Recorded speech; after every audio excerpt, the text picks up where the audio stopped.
ก็อันนี้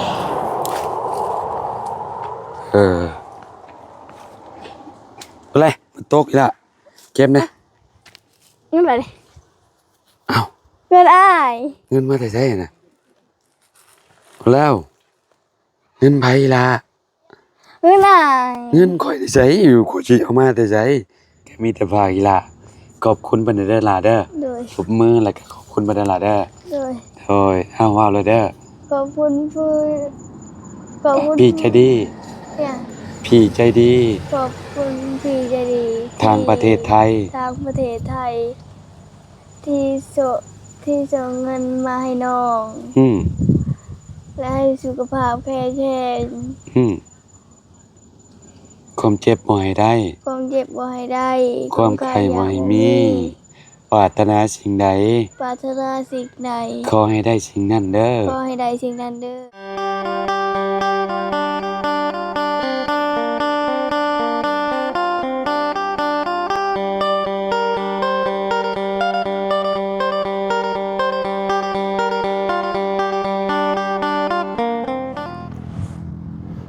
กราบสบายดี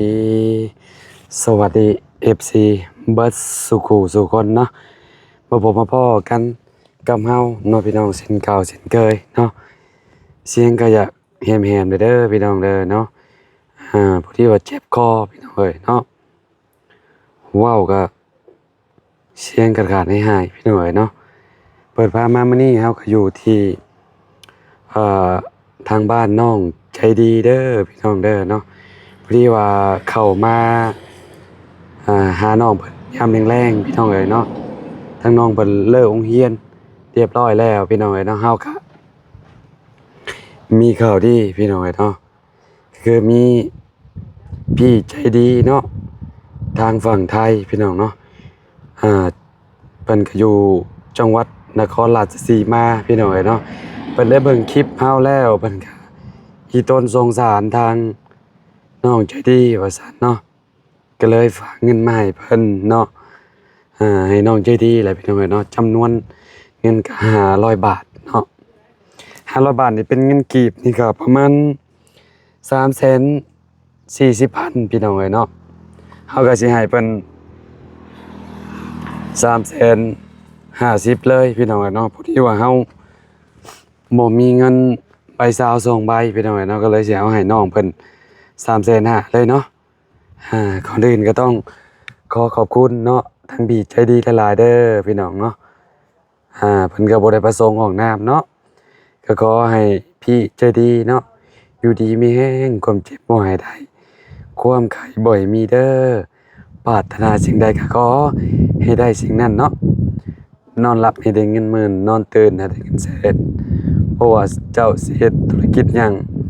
ค้าขายหยังก็ขอให้เจริญในหน้าที่การงานตลอดปีและตลอดไปเด้อครับเด้อเนาะแล้วก็ขอบคุณ FC ทุกๆคนเนาะที่เป็นกำลังใจให้เนาะขอบคุณหลายๆพี่น้องเนาะเสียงขาดหายๆก็ขอโทษขออภัยนำ FC ทุกๆคนได้พี่น้องเด้อเนาะ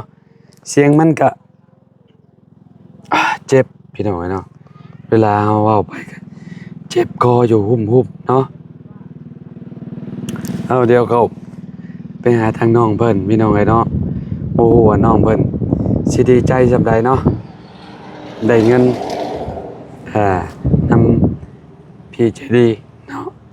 ทางฝั่งไทยพี่น้องเนาะโอ้ย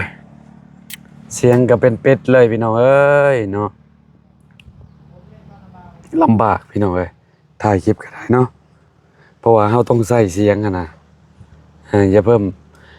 ว่ากันเด้อพี่น้องเด้อเนาะเดี๋ยวเข้าไปหาทางน้องเพิ่นพุ่นแหละอยู่ทางบ้านเพิ่นพ่อพี่น้องแล้วเนาะพอดีว่ามี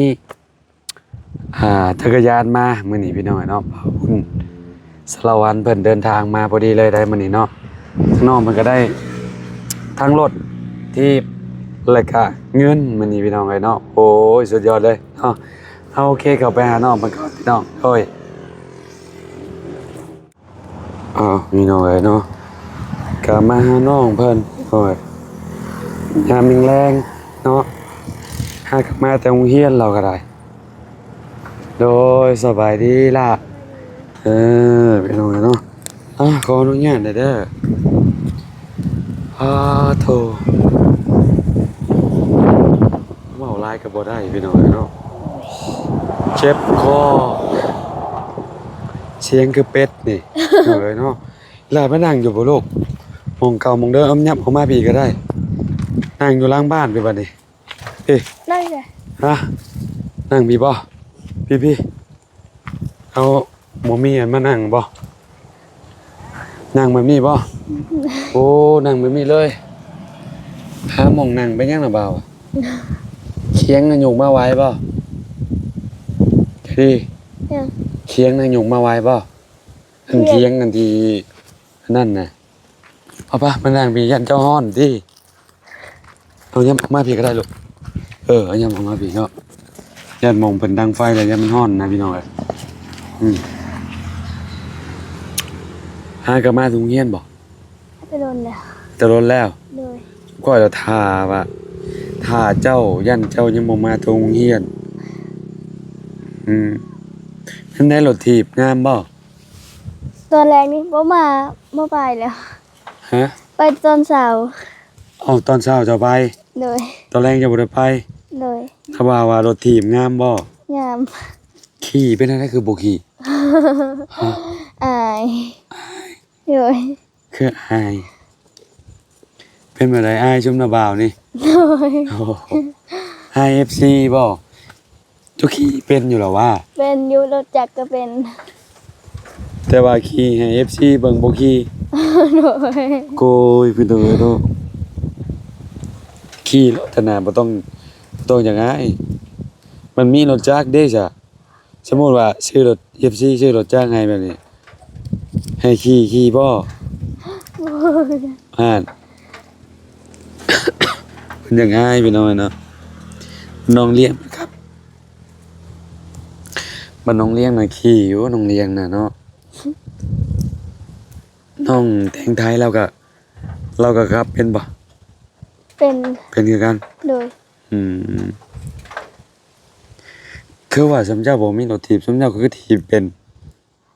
เนี่ย คือว่าสำเจ้าบ่มีรถถีบสำเจ้าก็ขี่เป็น ขี่แต่รถจักรเป็น แต่รถถีบบ่เคยจับจักเทื่อก็เป็นเนาะ โดย มันคนบ่เป็นในขี่รถถีบน่ะ รถจักรก็เป็นอยู่บ่กล้าขี่อยู่แคมทาง ขี่แล้วเทื่อหนึ่งก็ล้ม ล้มอยู่แคมทาง พ่อเจ้ามาบ่มื้อนี้ มานั่นนอนเราอยู่นั้น เราหยุดเวียกบ่ อ่ะ เราหยุดเวียกบ่ โดย มื้อใดเราไปเฮ็ดเวียกวะนี่ วู้กัน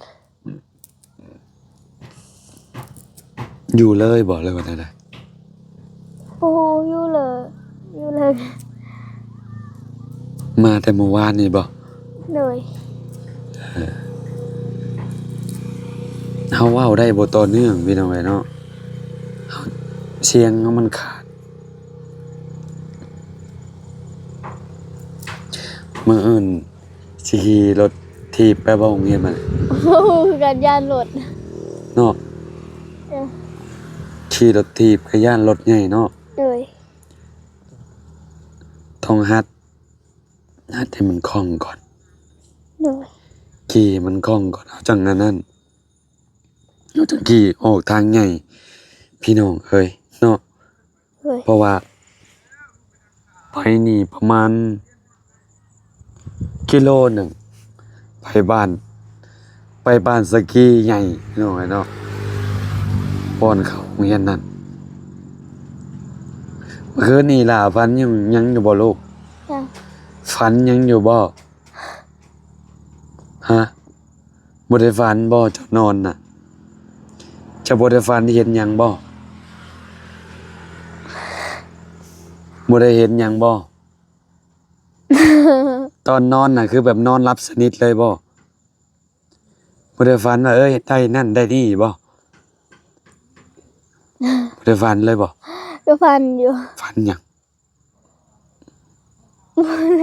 เล่าดูลองเล่าดูฝันได้หยัง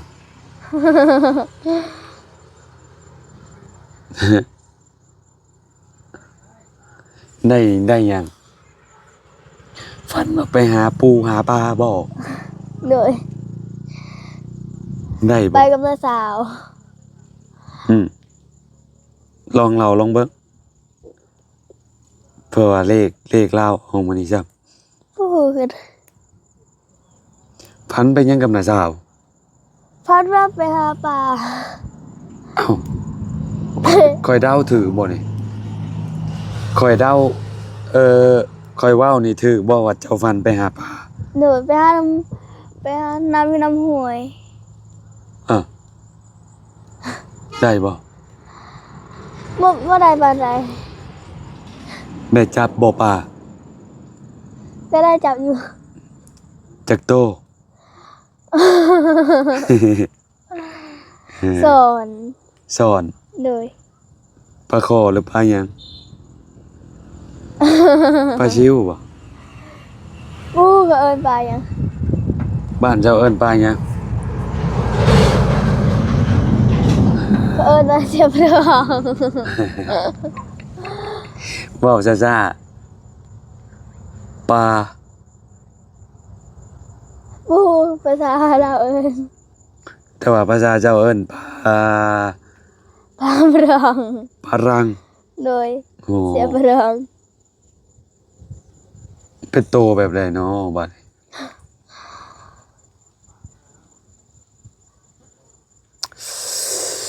เมื่อวานนี่ FC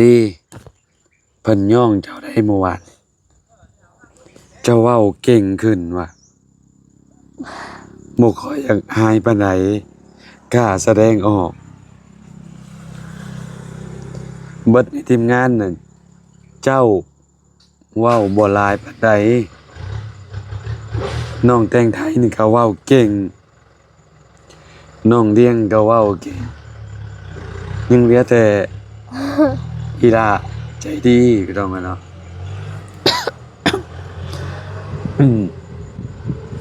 นอกจากเจ้าฟันได้ปลาแล้วเจ้าได้หยังอีกลูกฟันต่ออยู่บ่ เมื่อแหละ อืมแล้วว่าฟันได้เฮือนได้หยัง โอ้โห หมู โดย ข่อยก็โดนๆเว้าได้พี่น้องเอ้ยชื่อมังนาวมาบีบน้ำกินก่อนโมไหวแหละเสียงโมมีเลย กินข้าวแรงกันยังล่ะ ผักหยังก็เอินนะบ่ฮู้คือกันผักอยู่ฝุ่น ผักกูดบ่ โอ้แม่น มันเป็นแบบไร นั่นอยู่ฝุ่นเพื่อนอยู่นั้นนั่นเพื่อนนั้น ผักปลูกนี่บ่ปลูกเอานี่บ่เล่นอะไรหรือว่า โอ้แม่นก็ปลูก ไปเก็บเอา มันคือดอกไปเบิ่ง ใช่ อยากเบิ่งบ่ ไปเดี๋ยวคู่คือกันนั่นแหละ คือต้ม ต้มมาบ่ เลย นี่บ่โอ้แม่นบ่ แม่นพูด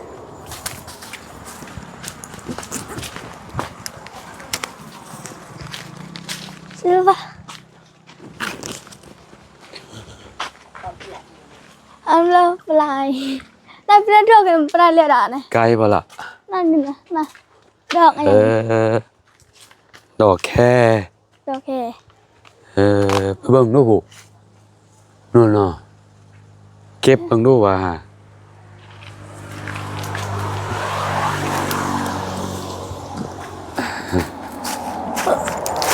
ดอกนี่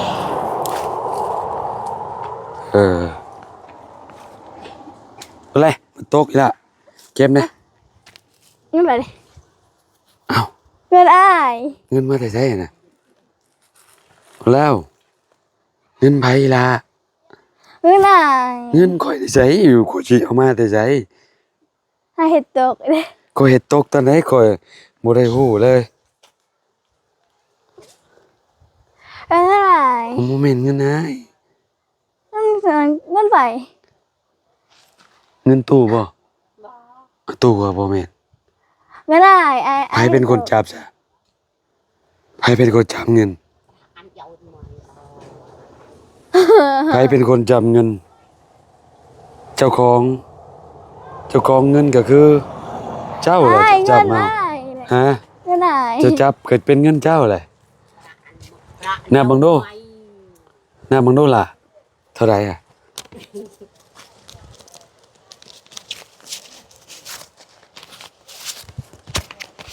3,500,000 350,000 โดย พอหลายเนาะ เงินได้เฮ็ดตกนะ โมเมนต์ถือมีดก่อนไปปูเนาะโอ้ไปหาเจ้าของก่อนจ้ะอ้ายว่าเงินเจ้าก็บ่แม่น เงินได้นะมื้อนั้นก็ได้ใช้อยู่กระตุกนะกับบ่าวอย่างนี้ ใช่ไปย่างไปถามลุงเหิมดูว่าเงินไผ เงินอ้ายนะ โมเมนต์นะโมเมนต์เงินอ้ายนะโอ้ไปเบิ่งดอกแค่บัดได้เงินพี่น้องเอ้ย ป้าเงินอ้ายเฮ็ดตกนะ ใช่ อ้ายสะพายมันบ่ สบายนี่ใช่บ่สบายให้สบายเจ้าจังได๋ให้นาง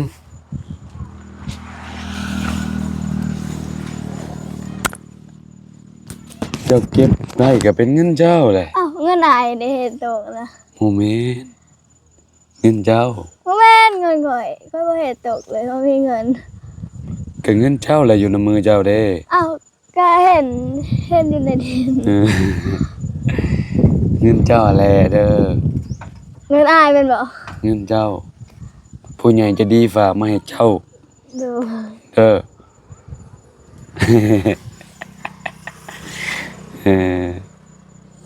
เป็นอะไรได้เก็บกินเมื่อกี้นี่ตกใจเปล่า โดย ลองเห็ดลองเบิ่งพี่น้องไอ้เนาะแบบแรกๆว่าสิเอาให้น้องเบิดแล้วแหละพี่น้องไอ้เนาะแต่ว่ายินนี่ก็ถึกจังหวะเลยถึงจะมาไปเบิ่งดอกแค่ที่น้องมันสิดีเพิ่นเอามาลวกกินพี่น้องเนาะลวกกินกับหยังอะล่ะ ลูกแหละ ลวกกินกับป่นบ่ป่นปลาบ่ บ่แม่น กับแจ่วหมกพริก โดย อืมผู้ใหญ่เพิ่นอยากเอาให้เจ้าเพิ่นอีต้นเจ้าให้เจ้าเอาไว้ซื้อในยามจำเป็นเด้อ โดย แต่ว่าเจ้าไปโรงเรียนนั่นแหละเจ้าก็ออมเมียนเก็บเมียน โดย ไว้ซื้ออยู่ซื้อกิน เพราะว่าโรงเรียนก็มันมีแนวกินอยู่เด้พี่น้องไอ้เนาะน้องบ่ต้องซื้อกินนั่นน่ะมื้อหนึงเจ้าว่าเจ้าใช้เงินเท่าใดก็ละ 5,000 5,000เนาะ โดย นี่ก็สิใช้ได้หลายอยู่เนาะเจ้าจะเก็บเมียนเองหรือให้แม่เก็บเมียนให้ เขาเมียแดง เมียนเองบ่ โดย อ๋อบ่ย้านมันเสียบ่ บ่ เออ เอาไว้อยู่เฮือน อืม อยู่เฮือนไปเฒ่า เงินที่ว่าบาบุญเอาให้กีฬาเอาเฮ็ดหยัง เนี่ย เงินที่ว่าบาบุญเบาลี่เอาให้กีฬาเอาไว้เฮ็ดหยัง เอาเมียน ตอนนี้เก็บเมียนบ่ โดย อืมก็คือเก็บเมียนอยากได้หยัง บ่คือ อ๋อ เก็บเมียน เก็บเมียนใช้ในการหำเฮียนนี่แหละเนาะ โดย เวลาเฮาอยากเฮาก็ไปซื้อกินหรือว่าเจ้าบ่สบายเนาะก็ต้องใช้เงินตัวนี้แหละ โดย เพราะว่าจักมื้อเจ้าก็โรงเรียน6มื้อเนาะไป5มื้อเนาะ โดย มื้อก็ต้องไป5มื้ออันนั้นพี่น้องเอ้ยต้องใช้เงินอาทิตย์หนึงก็เกือบเบิดแล้ว50,000เนาะ บ่คือกัน ถ่ายรถ อืม น้องกูไปถ่ายน้องนั่นน่ะ เอ้า จะมีแต่บอกเอ้ยก็มีแต่ฝากให้ทางอีหลาใจดีขอบคุณทางพี่ใจดีอยู่ทางประเทศไทยเพิ่นก็บ่ได้ประสงค์ออกนามดอกพี่น้องเอ้ยเนาะก็มีแต่ฝากอีหลาขอบคุณเพิ่นเด้อหลาเด้อ โดย ปรบมือแล้วก็ขอบ คุณบรรดาเด้อ โดย โดยเอาว้าวเลยเด้อ ขอบคุณผู้ขอบคุณ พี่ใจดี เนี่ย พี่ใจดี ขอบคุณพี่ใจดี ทางประเทศไทย ทางประเทศไทย ที่ส่งที่ส่งเงินมาให้น้อง อืม และให้สุขภาพแข็งแรง อืมความเจ็บบ่ให้ได้ ความเจ็บบ่ให้ได้ ความไข้บ่ให้มี ปรารถนาสิ่งใด ปรารถนาสิ่งใด ขอให้ได้สิ่งนั้นเด้อ ขอให้ได้สิ่งนั้นเด้อน อนหลับให้ได้เงินหมื่น นอนหลับให้ได้เงินหมื่น นอนตื่นให้ได้เงินแสน นอนตื่นให้ได้เงินแสน เพราะว่าเจ้าสิเฮ็ดธุรกิจหยังเพราะว่าเจ้าสิเฮ็ดธุรกิจหยัง ธุรกิจหยัง ค้าขายหยัง ค้าขายหยัง ก็ขอให้เจริญเจริญ ขอให้เจริญเจริญ ให้หน้าที่การงาน ให้หน้าที่การงาน ให้หน้าที่คืองาน ตลอดปีตลอดไป ตลอดปีตลอดไป สาธุ สาธุ โอเคพี่น้องเนาะผู้ใหญ่ใจดีเพิ่นก็อยู่ทางจังหวัดนครราชสีมาพี่น้องเนาะตั้งพี่เพิ่นเบิ่งคลิปแล้วก็ว่าอยากให้เงินทางอีหลาใจดีเพิ่นพี่น้องเนาะเฮาเว้าเสียงกระขาดหายๆก็ขอโทษขออภัยเด้อพี่น้องเด้อเนาะมื้อนี้บ่ไหวอีหลีพี่น้องเนาะแต่ก็อยากให้เงินน้องเพิ่นแต่ก็อยากให้เงินน้องเพิ่นพี่น้องเนาะเอาโอเคนะบ่าวไปบ้านเลยเด้อบันไดดาราเด้อ โดย ไว้พอกันใหม่เด้อ โดย จังไดก็สู้ๆเด้อ โดย มีหยังอยากเว้านำ FC บ่ บ่เหมือนกัน หมูพี่น้องเนาะเอาไปแล้วไว้พอกันใหม่ได้อจ้ะเด้อ โดย เอาสวัสดีล่ะ สวัสดี พี่น้องเนาะเอาโอเคพี่น้องเนาะตอนนี้เฮาก็ออกมาจากเฮือนน้องใจดีเป็นที่เรียบร้อยแล้วเนาะพี่น้องเนาะ